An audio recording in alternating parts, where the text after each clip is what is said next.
Italy was one of the victorious powers at the end of World War I, but economic hardship and the resulting social turmoil soon led to a change of mood. In the 1920s, the fascist regime attempted to reorganize both economy and society, followed by rearmament and territorial expansion. As the country was a major player in World War II, it's a good idea to examine its armored forces, which I will attempt in two episodes. First, let's take a look at the interwar period and the Italian approach to armored warfare. Domestic production of armored cars was already present before World War I. The Fiat Arsenale was used in the Turkish War in very limited numbers, with some success. After some failed projects, the Lancia 1Z armored car was finally built in 1916, followed by the 1ZM, which lost the turret, leaving only a twin machine gun as its main armament. More than 100 vehicles were assembled, but they saw little combat in the mountainous terrain. Interestingly, some of them participated in the Spanish Civil War and even in World War II, although by that time they were hopelessly outdated. Work on a heavy tank commenced back in 1915, creating the first prototype of the Fiat 2000 2 years later. Another sample was built by the end of the war, but the project died as France agreed to deliver a handful of Renault FT tanks, along with selling the production license. The Fiat 3000 was thus born, although the first vehicles entered service only in 1921, with twin machine guns. In total, 100 such tanks were built, but it soon became obvious that their main armament was inadequate. Another 52 followed in 1930. Most of them received a 37 mm main gun, a stronger engine, improved suspension, and a widened hull. A handful of early samples were sold to Albania, Latvia, Hungary, and Ethiopia, but some served in conflicts in Libya, Ethiopia, Spain, and even in World War II in Sicily against the Allies.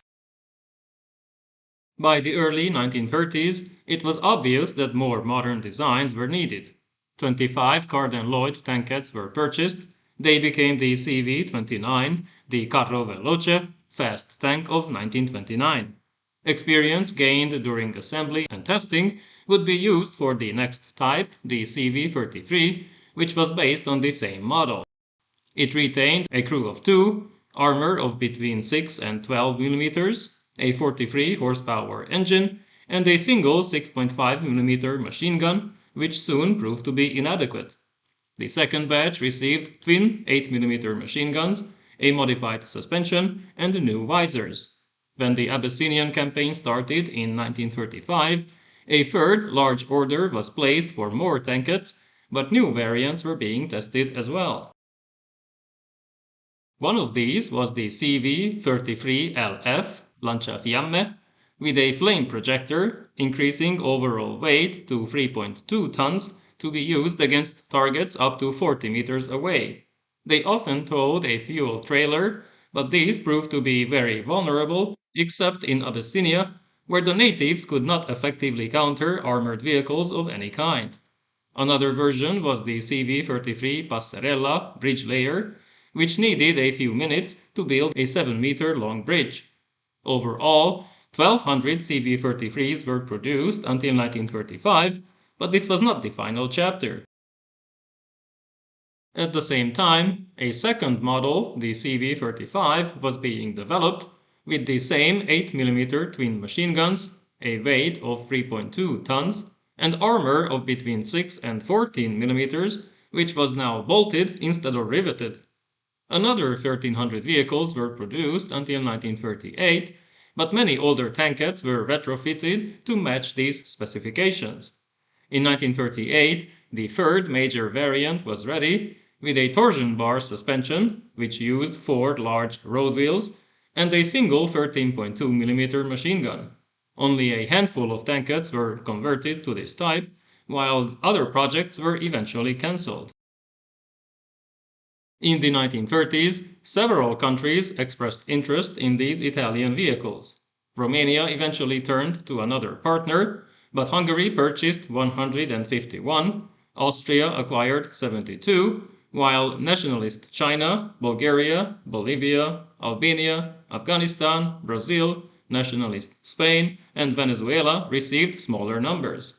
The Hungarians modified them, raising the commander's vision cupola and fitting 8mm Gebauer machine guns instead of the original types.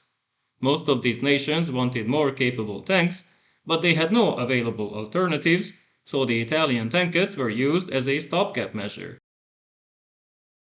Combat experience quickly showed that such vehicles don't stand a chance against serious opposition. In Abyssinia, Ethiopia, they were useful, but on occasion they were overwhelmed by mass infantry attacks. In the Spanish Civil War, where the opposing forces could muster a handful of Soviet and other armored fighting vehicles, they were not very successful, while in the brief 1939 Hungarian-Slovak War, they could not play a major role either. Heavier, more powerful models were needed. In 1937, the 1st Motor Mechanized Brigade was transformed into the 1st Armored Brigade, consisting of the 5th Bersaglieri Regiment and the newly formed 31st Armored Regiment. The latter only had the previously mentioned tankettes, but an artillery regiment was also attached, along with other support units.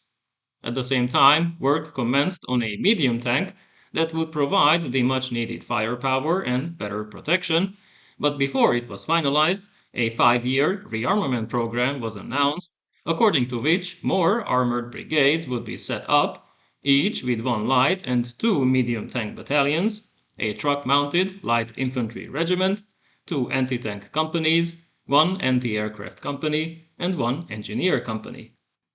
The plan for 1939 was to build 697 light tanks, the new L6 with a 20mm cannon, 268 medium tanks, and 48 armored cars, but that would not be so simple. Along with the program, new designations were also introduced. According to this system, tanks would be named based on their classification, weight, and the year of acceptance. The tankettes were now called the L3/33 and L3/35, while the not yet finalized medium tank soon received the name M11/39.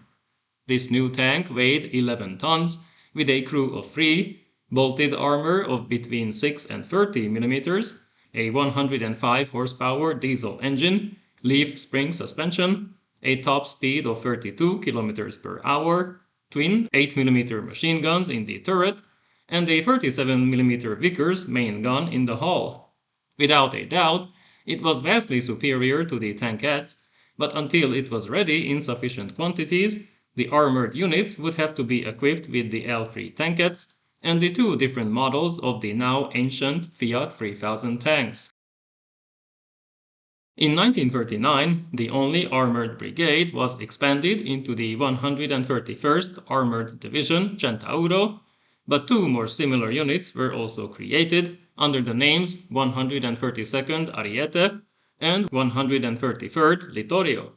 However, only 100 M11 medium tanks were delivered that year, and the second order was quickly cancelled as the production vehicles did not receive their radios on time. They proved to be slow and unreliable, but also vulnerable to enemy fire.